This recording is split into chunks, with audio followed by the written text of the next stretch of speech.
Welcome back to The Book Stop. I'm so excited to talk about today's episode. Fair warning moving forward, this podcast does contain spoilers as we go over major events within the novels. Before we get into it, don't forget to follow us on Apple, Spotify, and Instagram at The Book Stop Podcast. And welcome back to another episode of The Book Stop. And today we have a special guest star. We are joined with David. Hello. So David, what book did you bring for us to talk about, and why did you bring it? So we will be discussing Harry Potter and the Sorcerer's Stone. I am a massive Harry Potter fan. Kind of fell away from it the last few years, but reading this again was kind of fun. I've been annoying my wife with 1,000 different Harry Potter YouTube videos and stuff since then, but yeah, it's just a good book. Back when I read them all before, when I was in high school, I didn't enjoy the early ones as much because I was older and I was but reading it again, I was okay, yeah, that's a good book. So before we get into it, I'm going to go over the author a little bit, just in case. I know this is a very popular book and people are like, why didn't you do that? But there is that one-off chance where somebody, hasn't dived into this world yet. The Harry Potter series was created by J.K. Rowling. The whole series has sold over 500 million copies, and it is the best-selling book in history. Honestly, a life goal, because I've always wanted to write a book, and I think it's so cool when other books reference this book, or other movies, or anything in really pop culture. When you hear that it references a fictional world, I think it's so cool. Yeah. And I know that Rowling has a pretty problematic view within society with some of the thoughts that she has, but it doesn't stray away from the fact that this is a really good series and that it is very impactful for a lot of kids that read it. Yeah. And I think it's really cool that when she was writing the manuscript for this book, she was writing it on an old manual, typewriter. That was one interesting fact I found, and I was like, that's kind of cool. Yeah, that is really cool. Especially because when she wrote this one, wasn't she, super poor? She was, writing it in, a coffee shop or something. Mm-hmm. And this is literally the story of rags to riches here. Yeah, so, for sure. Before we jump into anything, we're going to play a little game right out the gate here. So you are going to summarize this book in 30 seconds. But, twist, you have to do it in your best Hagrid impression. Alright, well, this book is about a boy who grows up with his aunt and uncle. They're terrible to him. And then he finds out one day he's a wizard, and a famous wizard, and meets this big guy. And then he gets introduced to a whole new world with wizards and witches and goblins, and then he finds out there's an evil wizard who killed his parents and tried to kill him. The beginning of a dangerous path that he goes down, so just a really good introduction to the whole world in general. World building and plot and the characters, and then later on you find out more and more and everything opens up, but we'll talk about that in a second. I'm going to summarize the book really quick for that one person that hasn't read it. This story is about Harry Potter, a boy who learns on his 11th birthday that he is a son of two powerful wizards and possesses unique magical powers of his own. He is summoned from his life as an unwanted child to become a student at Hogwarts, a boarding school for witches and wizards. There he meets several friends who become his closest allies and help him discover the truth behind his parents' mysterious deaths. So let's jump into it. Let's start out with first, what is your favorite quote? Going into this, when we talked about doing this, I because I've literally read all of these books probably 4 or 5 times each, especially the later ones, and then seen the movies countless times. I kind of knew going into it, okay, this is what it's going to be. My favorite quote from this book, just in general, is from Dumbledore. Both of these are actually from Dumbledore. And it is not due to dwell on dreams and forget to live. I just really like that one. I'm a big daydreamer and thinking about future things, and sometimes you get wrapped up in that and forget about current day life. The one that stood out to me this time around, though, was, there are all kinds of courage. It takes a great deal of bravery to stand up to our enemies, but just as much to stand up to our friends. Mm-hmm. So I like that one because sometimes, especially in today's, world, you're almost afraid to tell people your true feelings about stuff because you don't ever want to upset somebody. And, if your friend's doing something they should be changing, it does take courage to stand up to them and let them know, hey, you're doing this wrong. You should probably, work on that, or, something like that. So those were probably my 2 favorites. I also brought those quotes. Nice. I brought both of those.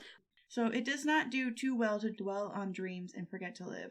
I love that quote. I feel like it might have too much of a meaning behind it that maybe kids at a younger age wouldn't really understand, but as you get older, you progressively understand it a little bit more. So I really like that quote, and the other one too. I think it is a great symbolic question for this book. And then as the books grow, you kind of follow that with it. Yeah, I like both of those quotes as well.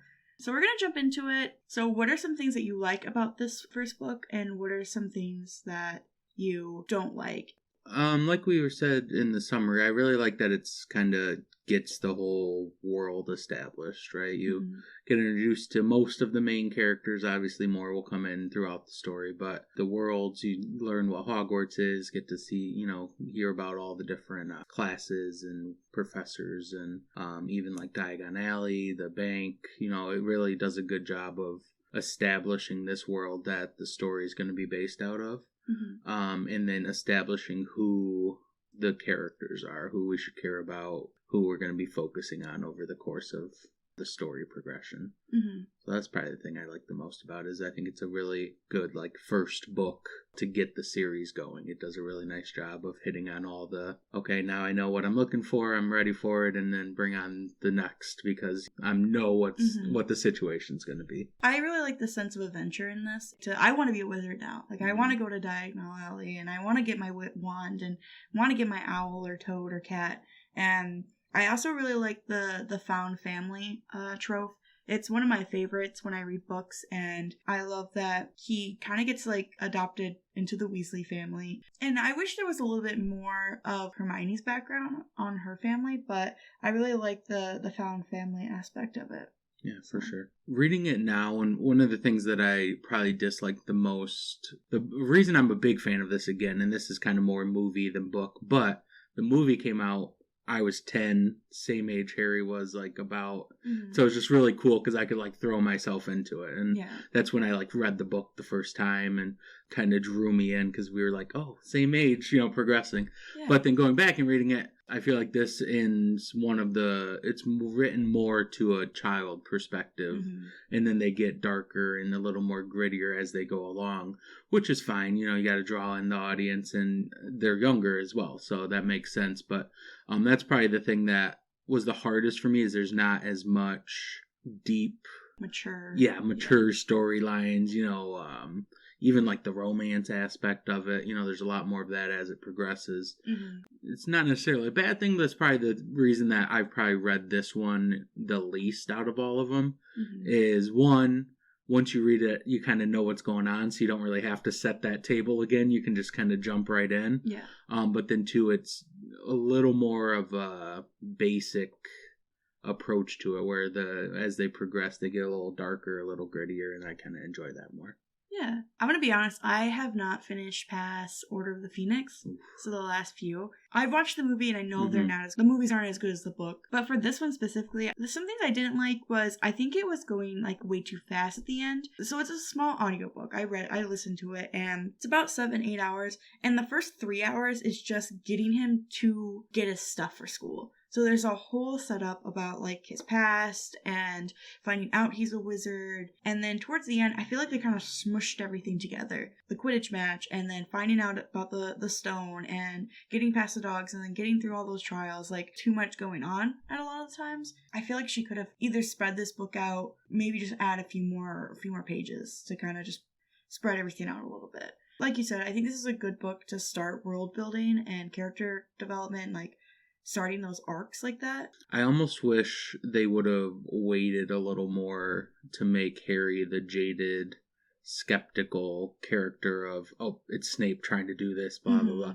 Yeah. Because, in my opinion, he's coming from such a dark place living-wise with his Muggle family. Yeah. And then I feel like he just jumps right into Hogwarts, and then 2 weeks in, he's immediately looking for trouble and, trying to, which I get is kind of part of his adventurous personality. But at the same time, if that was me, I would be so awestruck by everything that I would just kind of go along with it for a while and then Mhm. eventually, become skeptical of things, start looking for trouble where it is. But Yeah. I kind of feel like they jumped right into it, which I get for storytelling purposes, but at the same time, it would have been, in my opinion, a little more believable to kind of hold off and, let him be the 10-year-old kid who just learned he's a wizard for a little while longer until he's trying to solve mysteries already. Yeah, that kind of brings me to my first point is like, I want to talk about Harry's view on magic because he's coming from like you and I right now, like has no idea this is a thing and he's just totally cool with it. Yeah. He's like, magic? All right, sign me up. I know he comes from a very harsh childhood and he's kind of have to use his imagination a lot. So I'm sure that probably mellowed him into it. But at the same time, he's just like, yeah, today in class, I learned to turn a rat into a mug.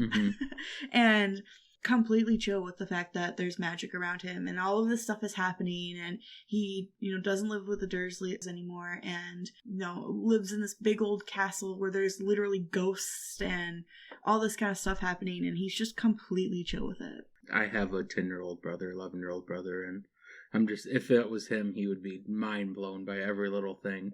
Yeah. And not just like, oh, sweet, yeah, let's go with that. He's just like, okay. The only thing I think he was the most like odd about was the Quidditch stuff. Yeah. That was where he's like, oh my gosh, a broom?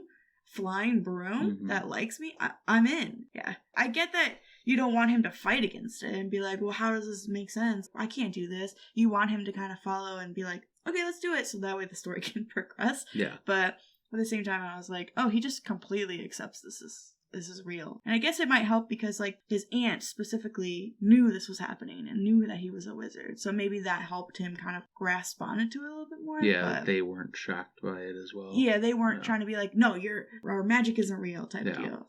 So next I want to talk about is the beginning of the book. After Harry's parents have been killed by Voldemort, are we allowed to say his name? He is dropped off by Hagrid to the Dursleys' front porch, and Dumbledore is like, let's just leave him with them. Like, I get he did it to, like, hide him from Voldemort, but I feel like he would have been safer with, like, somebody else and not have such a crappy childhood, but at the same time... So I know the actual, like, nerdy answer, that's the actual, like, canon answer. Oh, shoot, okay. But also, I think, because McGonagall was there as well, and she was saying how he's going to be famous and every child will know his name. Dumbledore said, well, that's why he should come here because he's much better off growing up not around that.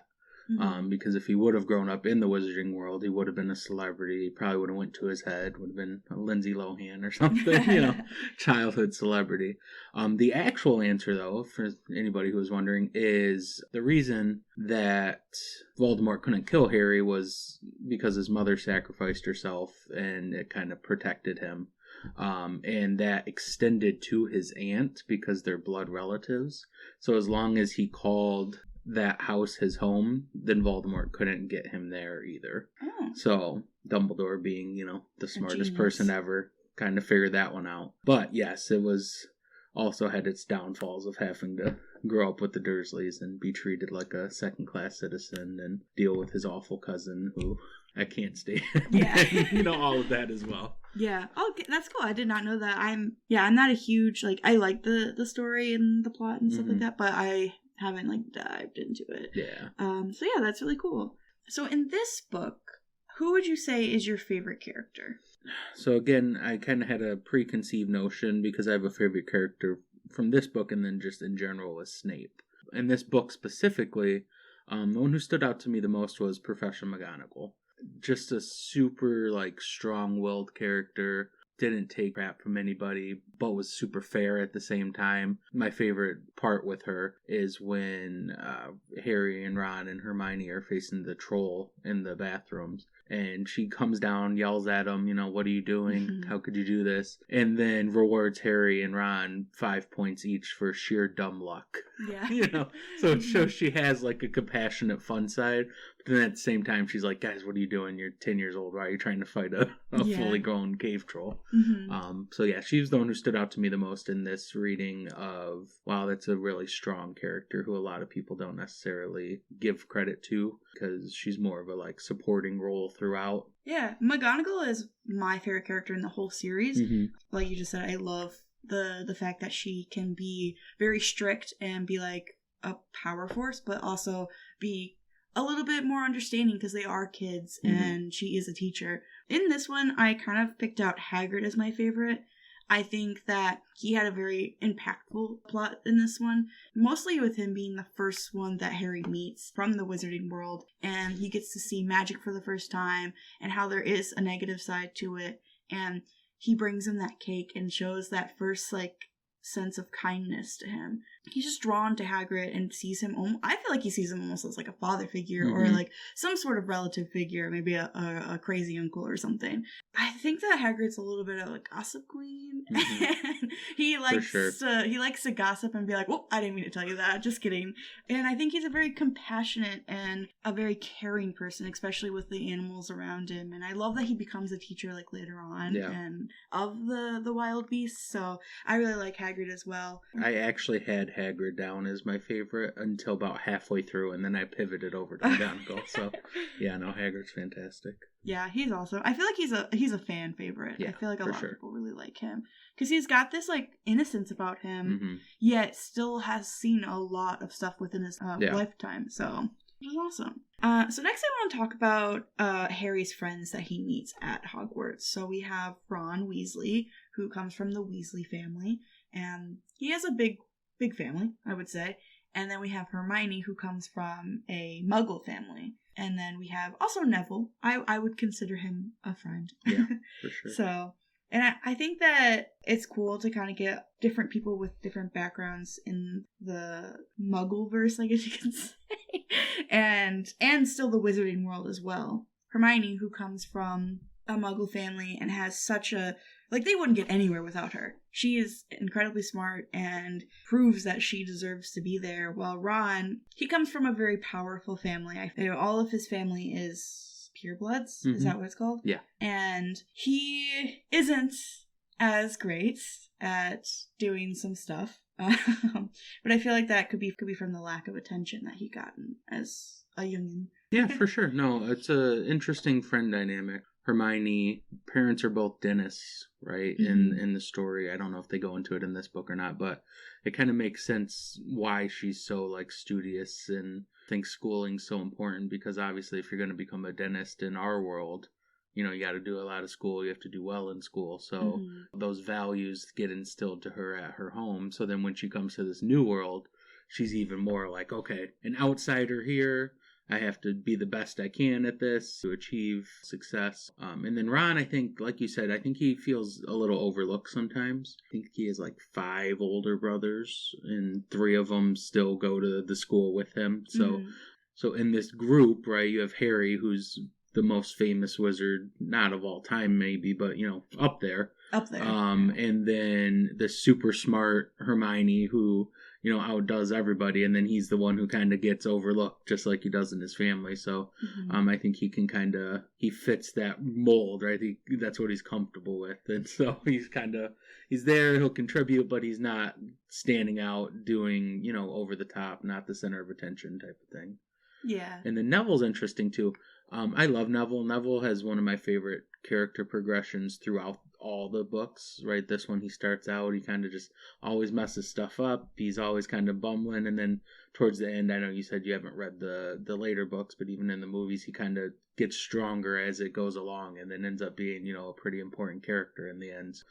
He has a really cool progression from that kid who everybody makes fun of and he just messes stuff up every time he does it to like a pivotal character and, you know, winning the battle against evils. Yeah. It's a pretty good overall progression that he has over the 7 years. Obviously, Harry gets deemed the hero of the story because he's the main character, but I feel like he would definitely be nowhere without his friends. 100%. If he didn't have this popularity about him, he would just be that kid in the back of the class that's like freaking out. I think that if things would have played differently, we could have had a different hero in this story. Just because he's like popular doesn't mean he's gonna be the one at the end that's gonna be the strongest. And then we have our, I guess you could say, antagonist. He's not the villain of the story, but he's the antagonist, Draco, who comes from a pureblood family, just as Ron does. I feel like because there's so many of Ron's family that Draco kind of looks down on his family. And while Draco is rich and powerful, he has a pureblood family, but so does Ron. If they would have worked on being strong as much as the Draco family, they would have been right along with them, if not stronger. Yeah, for sure. Draco, that's one of the things I enjoy about this book and then the series in general is there's not just one good guy, one bad guy. There's a lot of layers to it. You know, there's the ultimate villain in Voldemort, but then you have Malfoy, you have several professors along the way, and all the Death Eaters that come in later times and all that. So it gives you a lot of people to not like instead of just one bad guy, and then if the one bad guy goes away, then, you know, it's all done. So I kind of like how she worked in different classes into the story, just like in real life, right?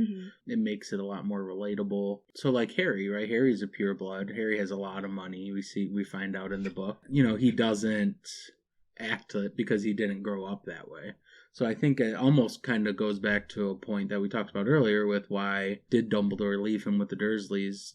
Because if he didn't, he could have ended up like Draco, right? Came up with a bunch of money, popular name, can kind of lead to that spoiled child syndrome of thinking you're better than everybody else. Where Ron, his family, his dad works at the Ministry of Magic, probably does well, but, you know, they have 7 kids, and it's kind of like a real life thing. Yeah. So, you know, it's not that they're necessarily super poor. They're just poor for their situation because they have 7, you know, mouths to feed and put through school and all that. And then even Hermione, they don't, that's something that always kind of interested me, is they never really talked about Hermione's financial status because her family's not in the wizarding world. Now we know from our real life, if both her parents are dentists, they're probably pretty well off, you know, in the Muggle world. But she never really enters that, like, status of wizarding world when it comes to finances because they're not, you know, she's completely outside of that when she's not at school. So kind of has an interesting dynamic in the story with that, too. Like I said earlier, I wish there was a little bit more behind, like, Hermione's background. Because, again, haven't finished the book, so I don't know if they're brought up later. But I know in the movies they're brought up pretty much at the end when she erases their memories. And then I think Ron's dad was talking about, oh, what do your parents do? And she's like, they're dentists. And he's like, is there like a risk hazard to be a dentist? And she's like, I mean, no. Yeah. So I love Ron's dad too. He's one. I wish he was in this one more because I would have picked him as my favorite, but he's not. Don't they come in the next one? Yes, a little more in the next one, and then once the third one is where they really like start to like be main pivotal characters throughout all the books. Good, yeah. That's the thing, is this series has so many characters. Like, I understand having, I mean, this is an entire boarding school, you gotta have characters, but they also filter out so much. Yeah. Like, one year, like with Quill, for example, Professor Quill, he's never seen again. And then with, like, Mad-Eye Moody, he's in it maybe, like, once or twice after that one book. And then they filter out a lot, so it's hard to get attached to some of them, but at the same time, you do get attached. I just feel like with having so many characters, my question is, why is there not more diversity in this book? Because a lot of them are just white British people, and not all of them, but most of them are. And that was one thing that I didn't like about this book and this series in the total, is that I just wish there was more diversity and more characters with different kinds of backgrounds. So in this book, who would you say is your favorite relationship? It's the relationship between Hagrid and Harry. Like you said, I think Harry almost looks at him. I took more of like either a big brother or, like you said, like an uncle, you know, a fun uncle, where he trusts him. He's the first person within the wizarding world that he meets. You can tell with several of the professors that they kind of are looking out for Harry throughout the time, but especially Hagrid, right? He's always checking in on him, having him down to his hut for tea, you know, biscuits and tea. And Hagrid just has a pure soul, and you can tell he just genuinely cares about Harry's well-being. And then Harry knows he can trust Hagrid with anything. So even though it is a 10-year-old to a 50 or however old Hagrid is dynamic, and Hagrid's technically part of the school staff, staff, he still feels he can trust him to go and tell him, oh, I think Professor Snape is trying to steal, stuff. And, hey, we're going behind everybody's back and reading all these books that we're not supposed to. And so it's almost like hey, I know you work here, but I'm still going to tell you all the things we're doing that could get us expelled if, actual authority found out about it. Throughout the whole series, but especially in this book, because Harry is so fresh to the world, doesn't really know anybody, their relationship is super, I think, pivotal. Because then also, if Hagrid shows up, gets Harry, and he's just a grump, no personality, that's not really going to get Harry excited to enter into this new world. But because he is so kind and funny, honestly, it kind of gives him okay, this is going to be a lot different than what I've grown up with and what I'm used to perspective. Yeah. And gets him off on a good path. I think Hagrid is probably one of the most important people in his life. So I also really like them together too. I chose two. So I have the Weasley family. I just love the chaotic energy that they bring, especially like the 9 3/4 thing when they're trying to get on the train, and she's trying to like get all these kids into the track, and she can't tell the twins apart. Like, and the twins, for example, we didn't even talk about them yet, but the twins and Jeannie and like all of them are just so cute together, and I just love how chaotic they are. I wish they were in it more in this one. I know they come in later, but I think that it's exactly what Harry needs. Yeah, having that family dynamic, even though he doesn't have a lot of family, he does have some family that he can latch onto, and that they're more than willing to take him. They have 7 kids, and they're more than willing to take him in because they see that he is somebody that's lonely and doesn't have anybody, and they're like, come on, get in. I'm sure they would probably build him a room on their house. I really like them. I also chose Harry and Dumbledore. Okay. The entire series, it's very confusing to me, their relationship, but very interesting. Dumbledore is very, what's the word I want? Sneaky. He's very sneaky. He's very secretive. I feel like Harry puts a lot of trust into him, and Dumbledore wants to trust Harry, but there are those moments where he, especially later on in the books, when he knows that Voldemort's kind of attached to him, he has those scenes where he kind of ignores him, and he does it for his own good, but he doesn't really explain what's going on. The entire series, he's this mentor to Harry, and he is just so secretive. Yeah. So yeah, I really like them. I wish there was more. Again, I just wish there was more character development in this story. I know this is literally the first book, so there's plenty of room, and if I wanted more, I could just read it. One curious thing to think about is if she would have known how successful they were going to be, would she have made this one longer? Because as you look at the books, get longer as they go, right? This one I think is like 300 something pages. The last one is like 800, right? So if she would have made this one a little longer, then she could have developed some of these characters even more from the start. But if she would have, how many people would have said, oh, that book's too big, I'm not even going to try it.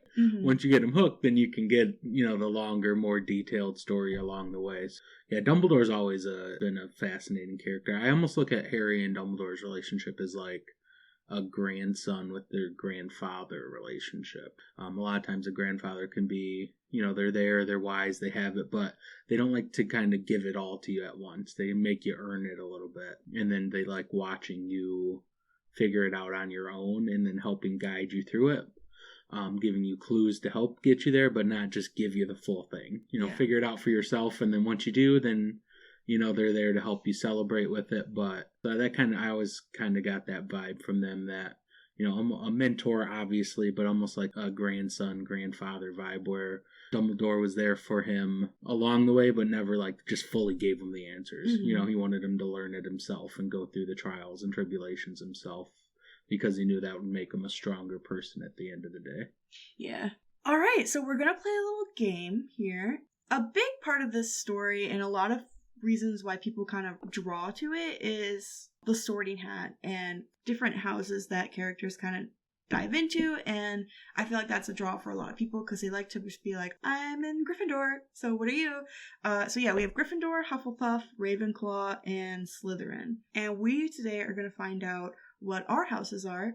I did this a long time ago, and I don't remember what it is, and I don't think you've ever looked at your house, which is very interesting. We are on the wizardingworld.com, and we're just going to take the quiz together and find out what we have. If you've never done it before, it's super quick, easy quiz, and you kind of just choose whatever you're drawn to. So the first question we have is forest or river?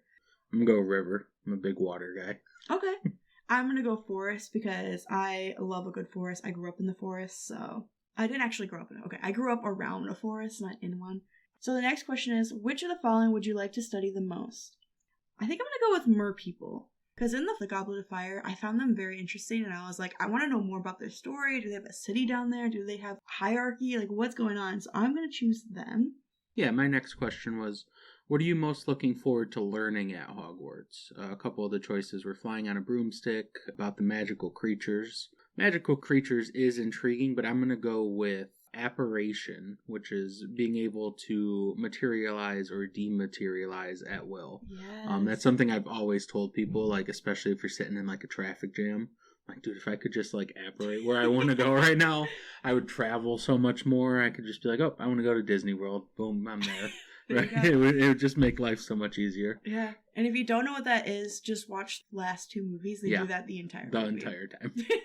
All right, my question is, which would you rather be? Liked, trusted, feared, envied, and praised? Ooh, getting deep here. Mm-hmm. I'm going to go with trusted. I'd probably go trusted as well. Because if you're liked, that's a good thing. But if they don't actually trust you, then is it really worth anything? Exactly, yeah. So. If you want to have an ally, you don't care if you like them or not. You want to be able to trust them. Question I have is, which of the following would you most hate people to call you? The choices are cowardly, ordinary, selfish, or ignorant.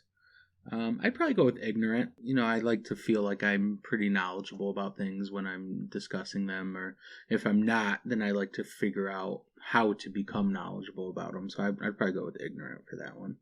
I have, if you were attending Hogwarts, which pet would you choose to take with you? This is a really, really hard question, actually. So it's cats, toads, or owls. I want to say cats, because I love cats. I have 2 of my own, but in this, I would probably choose owls because being able to, like, send letters is really cool. I don't have an owl, and I would love to have an owl. I love owls, so I think I'm going to go with owls. So that was actually my next question, too, is I think it has to be owls, right? Yeah. Cats are sweet, obviously, but you can have a cat anywhere. I don't know anybody who would pick a toad. Yeah, what the heck are you doing? That's a random one, but owls are sweet. They look awesome, and like you said, just the practicality of, go send this letter, take this to Dumbledore, and then they just find Dumbledore somehow and take him the letter. Exactly. So. And then next, it's asking what kind of owl we want. Yes. Same. This is really, really hard because they're all freaking cute. I think I'm gonna have to go with just a classic barn owl. I just love their features, and I think they're really pretty. I think I'm gonna go Hedwig, go Snowy Owl. I really like Hedwig in the book, and especially in the movies. Just anytime you see her flying through the air, it's just such a power force. And I love that transition in the movie when flying over a fall scene and then she dives into the winter scene. Oh, every time I love it. You enter an enchanted garden. What would you be most curious to examine first? I think I'm going to have to go with the statue of an old wizard with a strangely twinkling eye. Because the other ones were kind of sketchy, but I feel like this one, if he were to come alive, I could get some knowledge from him that might be important, or he would give me a little gift. So I'm going to go with that one. Okay. My next question was, what kind of instrument most pleases your ear? The 4 choices are piano, drum, violin, or trumpet. I enjoy all 4 of these instruments. I'm a big music guy. It's tough. I'm between piano and drum for different reasons. Piano is just so like relaxing, and you're just sitting listening to some nice classical piano music. But then a good just drum line just really like gets your spirit up and gets you going. So I think I'm gonna go drum. So I'll go with that one. Awesome. Next I have left or right. I'm gonna go with right because I'm right-handed. Okay. I have which road tempts you the most? I'm gonna go the wide, sunny, grassy lane. My last question is left or right? And I'll go right. Why not? All right, what did you get? All right, Sorting Hat Smeg. Oh, wow. I was not expecting this one at all. I got Hufflepuff. Oh. That was probably, if I had to pick of the 4, that would probably be the last one I would have picked. So that's interesting. Interesting. I got Gryffindor, which is my least favorite one. But that's okay. I get to be red at least. Yeah. And that's one of my favorite colors. I was hoping for Slytherin, but I was probably too nice with my answers. Maybe, yeah. That's the problem with things like this is if you know like what you want to get, you could very easily choose. like just pick the dark mean one every time, and you're gonna get Slytherin. So yeah, that's interesting. All right, well, there you have it. You now have our houses. If you want to buy us merch, please buy me Gryffindor, buy David some Hufflepuff stuff. Yes. All right, that was fun. And like I said, if you want to figure out what yours is, it's just mywizardingworld.com. So another thing I want to talk about is one of the major plots in the story is greed. So how Voldemort was so greedy that it literally killed him. I feel like the mention of greed at the beginning with like Dudley and his presence and everything, you see like the downfall of that with him being like when they go to the zoo and stuff. And then it kind of mirrors the end with Quill and how he's being very greedy and wants the stone and Voldemort's like attached to him and all this kind of stuff. You see like the impact of that as well and how you could be greedy about something and you would want something so bad, but if you don't want it for the right reasons, then it's just gonna be like a downfall. Greed and power are definitely the two biggest like themes of this book in general. As far as Malfoy, right? He's rich, he's greedy, he always wants more. In the book, he says at one point he complains that first years aren't allowed to have their own broomsticks, but he's gonna get his father to convince them that he should be able to have one and buy him one. And then Dudley, in the beginning, the birthday present scene is just the ultimate obnoxiousness of there's 36 presents and last year there was 37 and makes a whole big fit about it. We'll get you 2 more. Yeah. Okay. Just the worst kind of children. I think we all know somebody who's spoiled like that and just is never satisfied with nothing's ever enough. I think in the opposite end, Harry, right? Harry grew up not having anything really. And so he wasn't as greedy. He sees, I have all this money now and I'm famous. He could very easily just want more, but he's like, yeah, I'm good. He spends his money on buying a bunch of treats on the Hogwarts Express, right, for him and his friends. Instead of trying to get more and more, he's more willing to just kind of go with the flow and, a little more laid back. Yeah, I feel like with greed, it could really impact any of the characters. And I like that we get to see a lot of them kind of stray from that. And I feel like being a wizard, everything's about power and being stronger than the next person, being able to do better than the other person. So I'm glad that even though they're kids and they do have very mature conversations and they have mature thoughts and stuff like that, I'm glad that they don't really stray far from that and they kind of stay true to their characters through the whole series. All right, so before we head out, is there anything in your opinion that you would have changed, would have done a little bit differently? Yeah, I think it would have been almost interesting to, at the beginning, when we meet the main characters, to almost give them like each a chapter, right? So we have the Harry build, right? Obviously we need that. But then before we get to Hogwarts, pivot over to the Weasley's house and give us even if it's just a 2-3 page chapter on, okay, this is this family that we're about to meet. And then pivot and give us a chapter in Hermione's perspective of, hey, that's an interesting story in my own, right?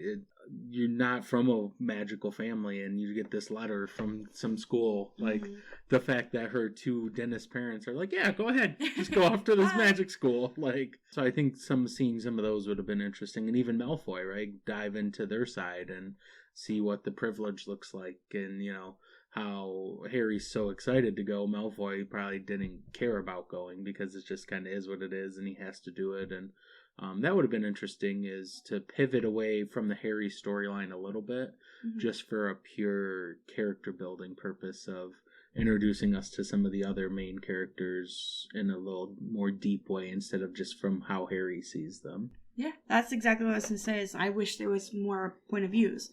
I wish we could have saw the book other than just Harry's point of view. I wish we saw like anybody, honestly. You could have done a chapter on literally anybody just to see more detail within their emotions and their thought process. I would have loved to see Hermione getting her letter. Like, I want to know, like, when she found out about magic.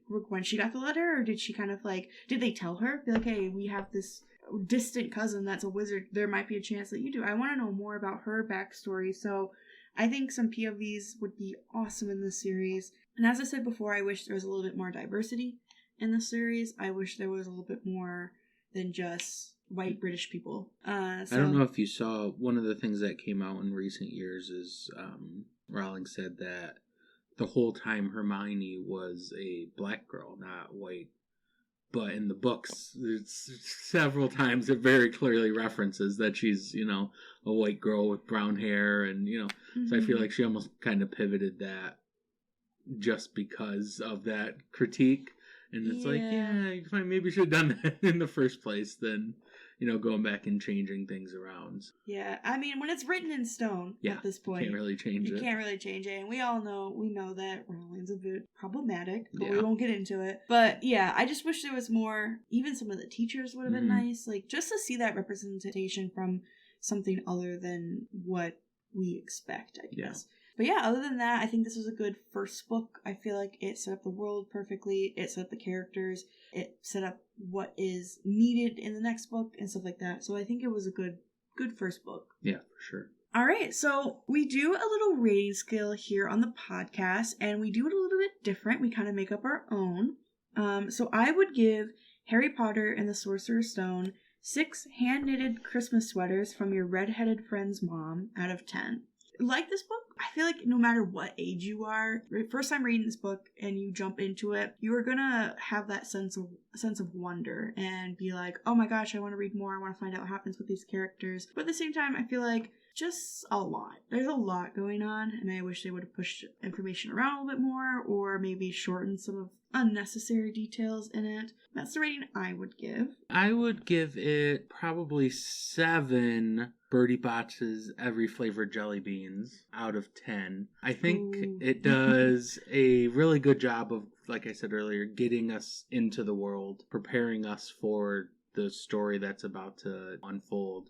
They didn't go into enough details with certain things that I would like to, and then spent too much time on others. Like, for instance, I think too much time at the beginning, time before Hogwarts. I think we could have established that. As much as I enjoy the zoo scene, and I get why it's there, right? He does the magic. And talks to the snake. Exactly. And sets up for later. Yeah.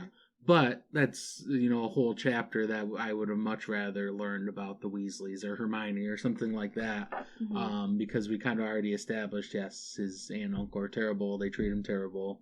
He doesn't like his life, right? They kind of beat that in for the first part. I do think it's a really good book, especially for the purpose of drawing people in, getting them hooked on the world. Obviously, it worked. Like you said earlier, it's sold over 500 million copies, right?